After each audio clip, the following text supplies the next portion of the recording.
What's happening, guys? My name is Max. I'm a communication skills coach. What I do on this channel is I react to all different types of people's communication skills. If you haven't yet, hit that subscribe button. I'm a little late on all the Johnny Depp stuff. He just went through a massive trial. Everyone was talking about it, except for me. That's what we're going to be doing today on this channel, taking a look at Johnny Depp. Maybe there's stuff we can learn from him. Here we go. Before you, we're going to actually bring out some other of your cast from the movie, but you're here so rarely. We didn't get along very well then. Oh, no. So well, this might be a knockdown drag out. I don't know what to expect. You're here so rarely, I thought... Yeah, he's real quiet, isn't he, with his tone? It's rare that I think I've ever really heard him project his voice. And part of that softness, I feel like, also comes from him, especially in this particular situation. I noticed he's not making eye contact with Ellen when he's delivering that joke. Like, again, there's something to his humor where it's almost like he doesn't want you to see him. We didn't get along very well then. Oh, no. I think that's part of why his humor works. Anyways, I'm going to keep my eye out for that. You enjoy playing with Barbie dolls? Well, not as much as I used to, let's say. I guess it was when I got caught by myself with the Barbies. It really did it. Yeah. Yeah. That's illegal in a lot of places. But this is California. Yeah. You can play with Barbies. You can smoke pot with Barbies. You know, he's in humor mode right now. And from like the quick clips and glimpses where I saw him on trial, he still had his humor and his wits about him. So I do feel like that's a big part of how he communicates. It's like a big part of his style. He likes making people laugh, and he has a unique way of doing it. It's like this mix of like self-deprecation with the softness in his voice. Not as much as I used to, let's say. And that's just, I think, part of what makes him likable and people in general. It's when they can be funny about themselves and make fun of themselves and kind of drop that wall and that ego, it seems like. There's a lot of things we can kind of take away from that little clip, but the thing that stands out the most is him not letting that joke die. Like, him and Ellen are both going back and forth on this Barbie joke. You're you can smoke pot with Barbies. And we're getting to see his wit here. That's Colorado you're thinking about. Oh.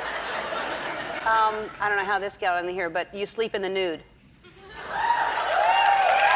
And he listens to her, right? He listens to her. Oh. Oh.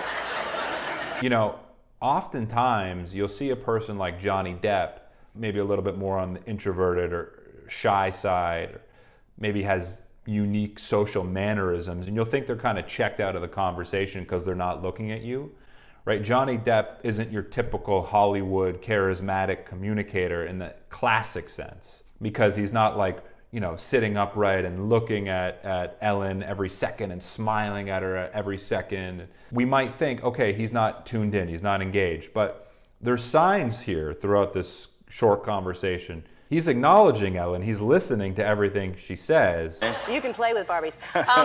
He's just not showing it in the quote-unquote typical way. In here, but you sleep in the nude.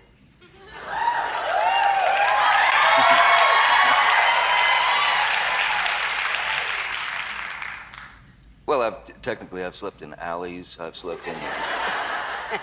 I wouldn't, so not always in the nude, but not always. It does occur now and again. Sure, it's comfortable. But he's like really thinking about how he can make this as funny as possible. But he understands timing really well.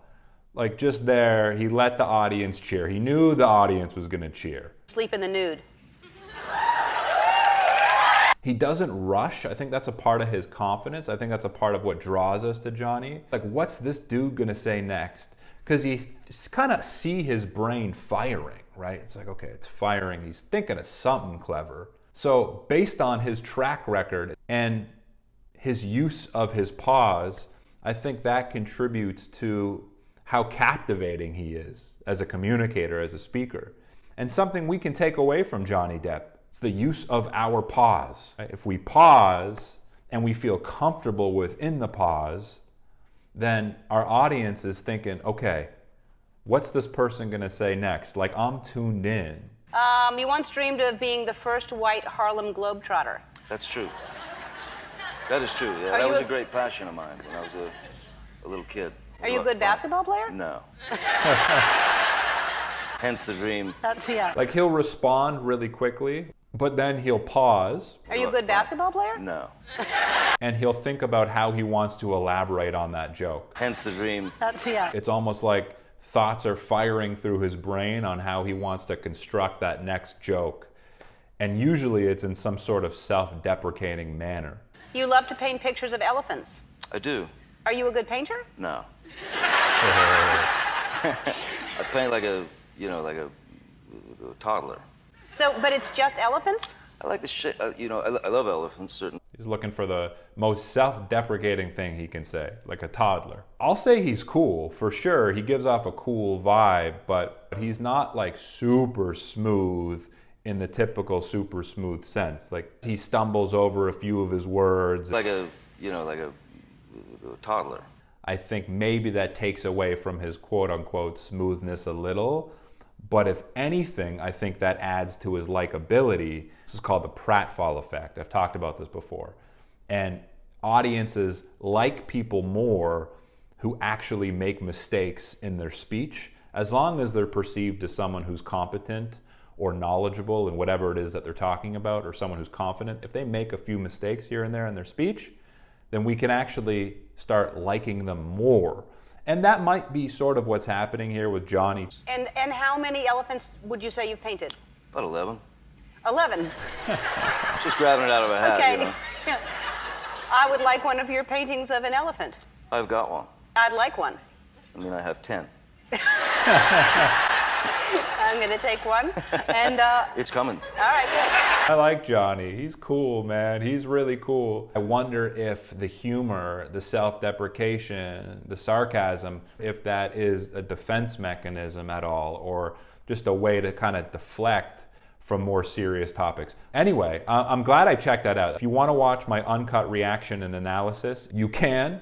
All you need to do is click on my Patreon link below. Other than that, my name is Max. I will catch you soon. Peace.